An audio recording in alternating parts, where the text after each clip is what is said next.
बिहार की सियासत में पहली बार ऐसा देखने को मिल रहा है। लालू प्रसाद यादव की बेटी रोहिणी आचार ने बेटियों के अधिकारों को लेकर आवाज उठाई और इस आवाज को खुला समर्थन दिया है मुख्यमंत्री नीतीश कुमार की पार्टी जेडीयू ने।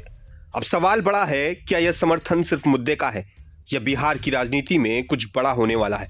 क्या रोहिणी आचार लालू परिवार की राजनीति से निकलकर नई राह पर है? इस पूरी कहानी को समझिए। रोहिणी आचार ने अपने सोशल मीडिया पोस्ट में कहा कि भारत में महिलाओं को सशक्त बनाने के लिए सिर्फ 10,000 रुपए या साइकिलें देना काफी नहीं है। जरूरत है बेटियों को उनके मायके में बराबरी के अधिकार देने की। एक ऐसी व्यवस्था जहां कोई भी बेटी बिना डर, बिना शर्म, बिना किसी स्पष्टीकरण के अपने मायके वापस आ सके।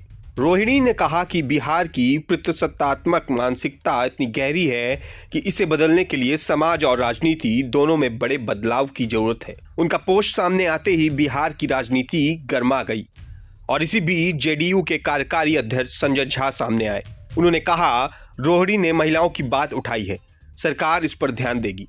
और इसी के साथ एक तंज, राजद के लोग घुटन महसूस कर रहे हैं, जनता सब देख रही है। यानी रोहिणी की आवाज को सिर्फ समर्थन ही नहीं मिला, बल्कि उनके जरिए आरजेडी पर सीधा राजनीतिक हमला भी किया गया। अब आपको एक कदम पीछे ले चलते हैं। पिछले महीने आरजेडी की जबरदस्त चुनावी हार के बाद लालू परिवार में बड़ा तूफान आया। रोहिणी ने अपने ही मायके में भाई तेजस्वी यादव और सलाहकार संजय यादव पर गंभीर आरोप लगाए।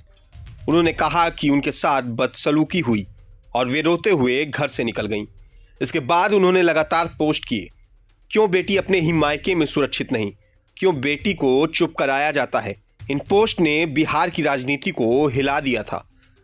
अब इस बीच जब जेडीयू ने रोहिणी को समर्थन दिया तो राजनीतिक गलियारों में एक ही सवाल फैल गया, क्या नीतीश कुमार रोहिणी के लिए दरवाजे खोल रहे हैं?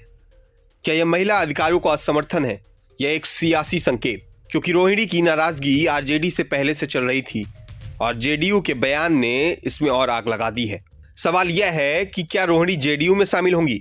हालांकि रोहिणी ने खुद ऐसा कोई संकेत नहीं दिया, लेकिन राजनीति में कहा जाता है संयोग अक्सर संकेतों की वजह से बनते हैं और संजय झा का बयान कुछ ऐसा ही माहौल बना रहा है। जेडीयू रोहिणी की बातों को गंभीरता से ले रही है और शायद राजनीतिक रूप से उन्हें अपने करीब ला रही है। लेकिन इस कहानी के केंद्र में अभी भी एक बात है, महिलाओं के अधिकार।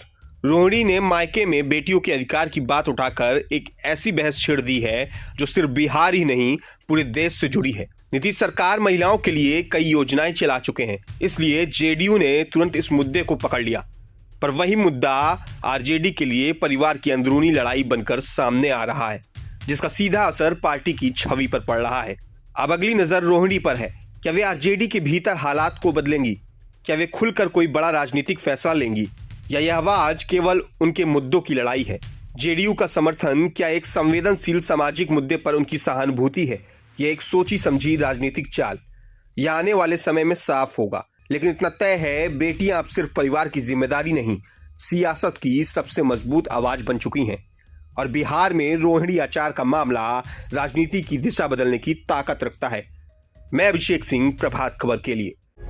प्रभातखबर.com, विश्वास वही, रफ्तार नहीं।